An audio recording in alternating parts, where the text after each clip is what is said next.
सो Kirchhoff's law, क्या heading है हमारी अगली? Kirchhoff's law. ठीक है, तो किरचॉफ्स ने सर्किट को सॉल्व करने के लिए, इजी करने के लिए, सिंप्लीफाई करने के लिए दो लॉ दिए हैं जिन्हें हम लोग किरचॉफ्स के लॉ बोलते हैं। तो पहला लॉ है किरचॉफ्स का junction rule, Kirchhoff's junction law.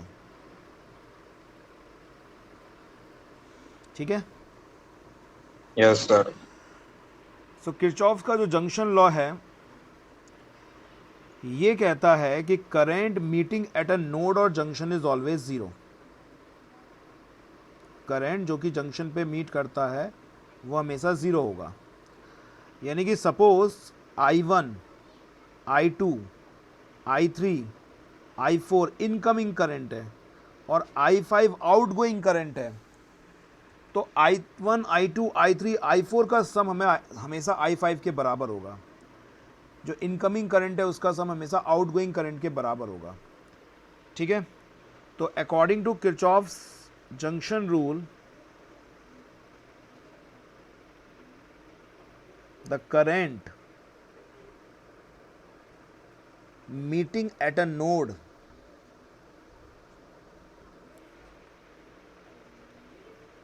or junction is always zero. That is summation of current is always zero. ठीक है, यस सर।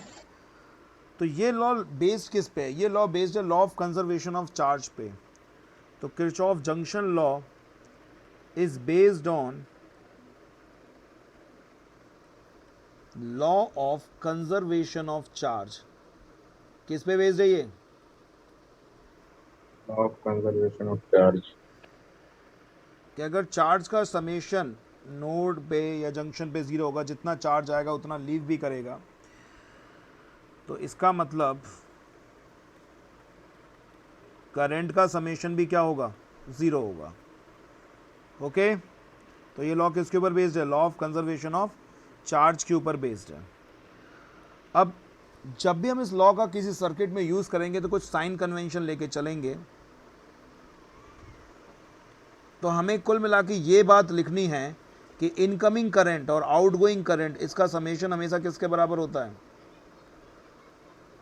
जीरो। ज़ीरो। यानी कि जितना इनकमिंग करंट होगा उतना ही आउटगोइंग करंट होगा। Out going. तो इसीलिए हम लोग क्या करेंगे, साइन कन्वेंशन बना लेंगे। इनकमिंग करंट को पॉजिटिव मान लेंगे। Incoming current towards the junction is taken to be positive, towards the junction is taken to be positive,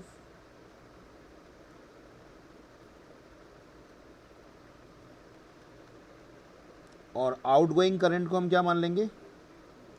negative.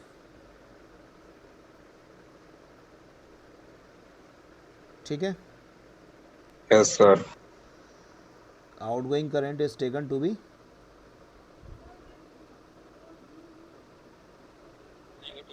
Negative. तो सपोज इस तरीके से हम एक जंक्शन बनाते हैं। ये I1, I2 करंट है और ये लीव करता हुआ I3 करंट है।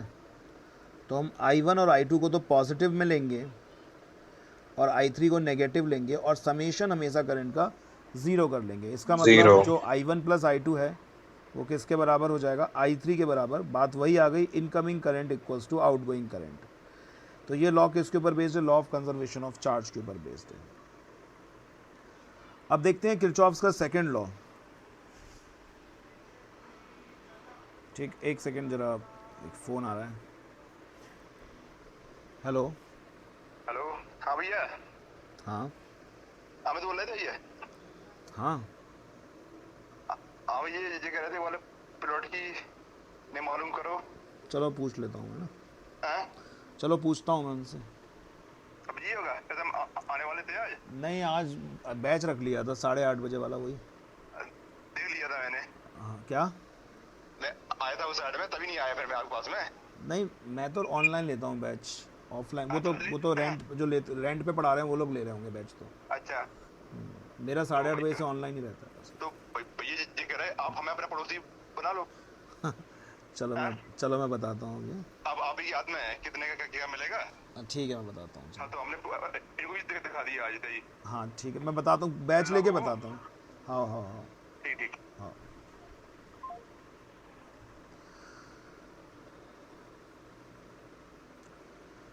ओफो, यहाँ तो मैंने म्यूट कर दिया आवाज़ लेकिन रिकॉर्डिंग में आ गई। चलो कोई नहीं सर। उतना काट देंगे अपन। ओके सो सेकंड देखते हैं हम लोग, किरचॉफ्स का वोल्टेज लॉ। इसको किरचॉफ्स का लूप लॉ भी कहते हैं अपन लोग।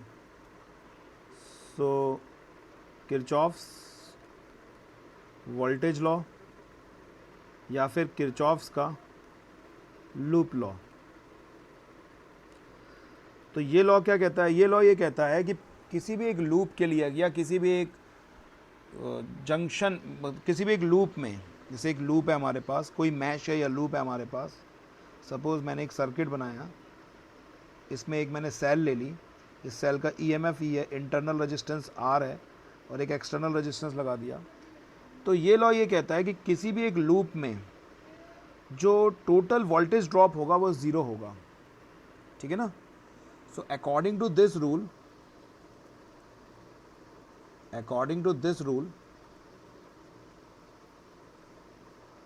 total potential drop across a loop is always 0। ठीक है? जो पोटेंशियल डिफरेंस Yes, यहाँ से sir. यहाँ तक होगा, जैसे मैं A पॉइंट से चलूँ और घूम फिर के A पे ही वापस आ जाऊँ, तो टोटल पोटेंशियल ड्रॉप हमेशा कितना होगा? 0 होगा। और ये लॉ किसके ऊपर बेस्ड है? This law is based on law of conservation of energy. So this law is based on law of conservation of energy. पिछला किसके ऊपर बेस्ड था? Law of conservation of charge. और ये बेस्ड है law of conservation of Energy. Energy. Energy के ऊपर based है ये। ठीक है? So this law is based on law of conservation of Yes, energy. sir. ये law of conservation of energy के ऊपर बेस्ड है। कैसे बेस्ड है? अगर मैं एक पूरे सर्किट में एक पॉइंट से उसी पॉइंट पे वापस आ जाऊं, तो because electrostatic force conservative force होते हैं, तो पूरे लूप के लिए टोटल वर्क डन 0 हो जाएगा, क्योंकि जिस पॉइंट से मैं चल रहा हूं वहीं पे वापस आ रहा हूं, तो टोटल वर्क डन 0 हो जाएगा, बिकॉज मैंने कोई डिस्प्लेसमेंट कवर नहीं किया है। सो अगर वर्क डन 0 होगा, क्यों हो रहा है वर्क डन 0? क्योंकि इलेक्ट्रोस्टैटिक फोर्स कैसा है? Conservative force. Yes, sir.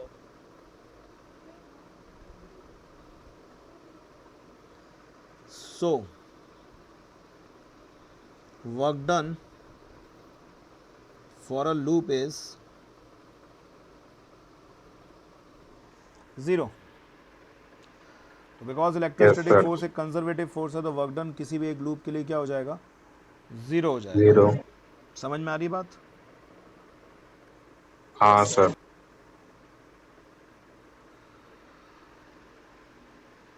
Okay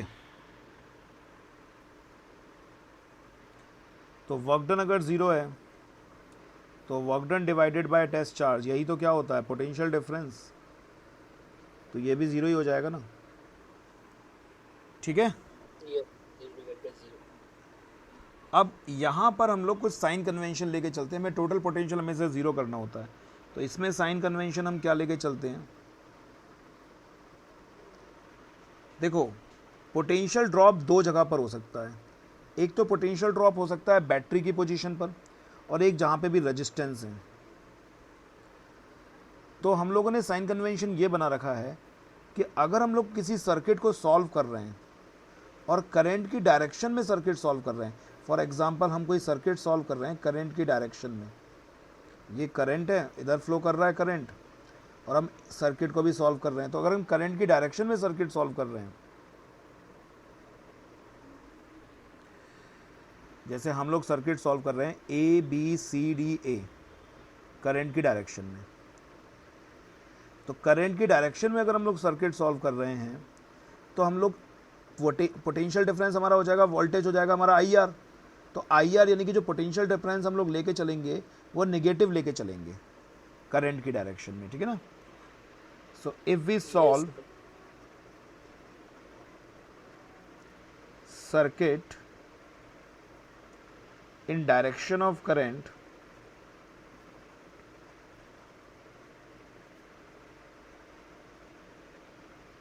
then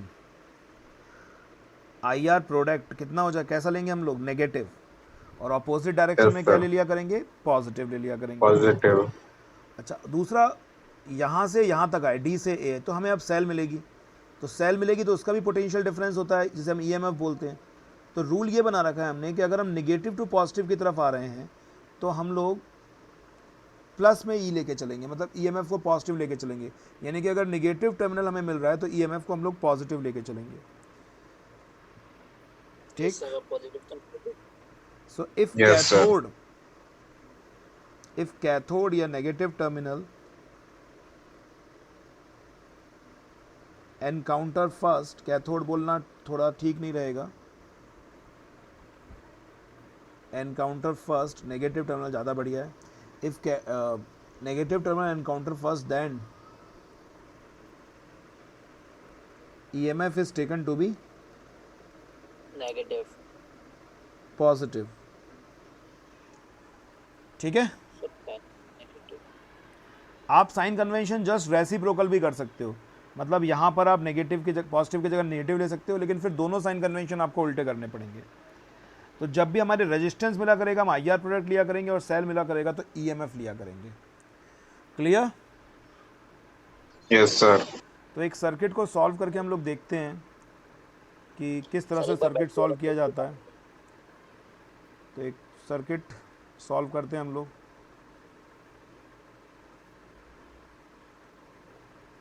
ये क्वेश्चन मौजूद है उसमें।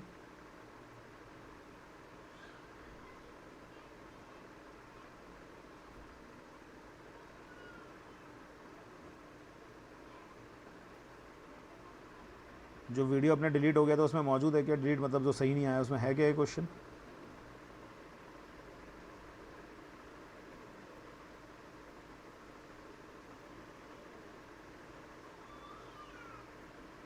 सो वी हैव 12 रजिस्टर्स। कितने रजिस्टर्स हैं हमारे पास? 12। हर एक का रेजिस्टेंस R है।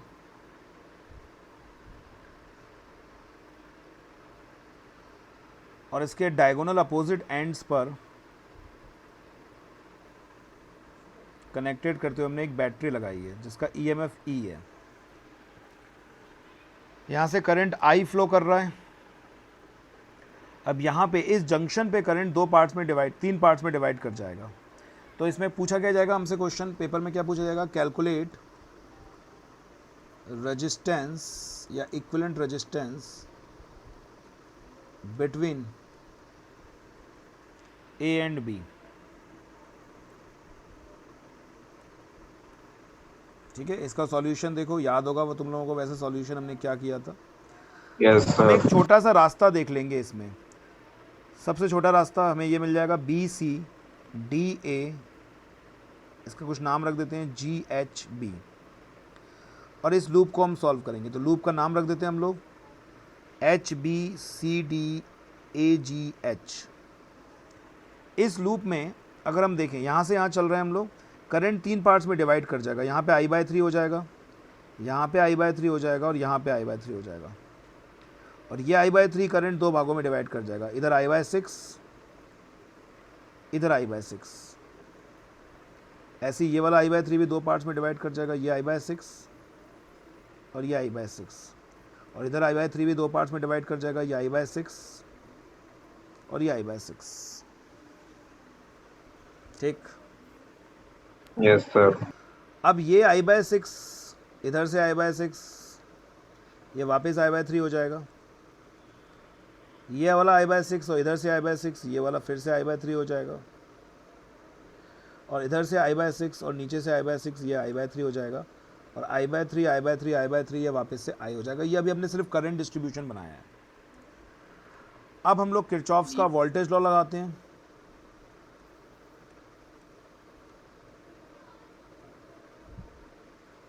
बी से सी गया है, हमें यहाँ पे एक रेजिस्टेंस मिला, तो बिकॉज हम लोग करंट की डायरेक्शन में सर्किट सॉल्व कर रहे हैं तो आई बाय आर प्रोडक्ट को हम लोग नेगेटिव ले लेंगे। तो आई की जगह पे आई बाय 3 और रेजिस्टेंस की जगह पे आर। सी से डी हम लोग जाएंगे तो फिर से हो जाएगा minus I by 6 into R, और डी से जाएंगे तो हो जाएगा minus I by 3 into R. लेकिन जब जी से एच की तरफ आएंगे इधर सर्किट को सॉल्व करने के लिए, तो हमें पहले नेगेटिव टर्मिनल मिलेगा, तो हम लोग प्लस का ई ले लेंगे। इसमें 6 एलसीएम आ जाएगा, इसको सॉल्व करेंगे हम लोग, minus 2 I R minus I R minus 2 I R. इस ईएमएफ वाली चीज़ को इधर ले लेंगे, माइनस ई हो जाएगा ये। इसको थोड़ा और सॉल्व करेंगे तो ये हो जाएगा माइनस 5 आई आर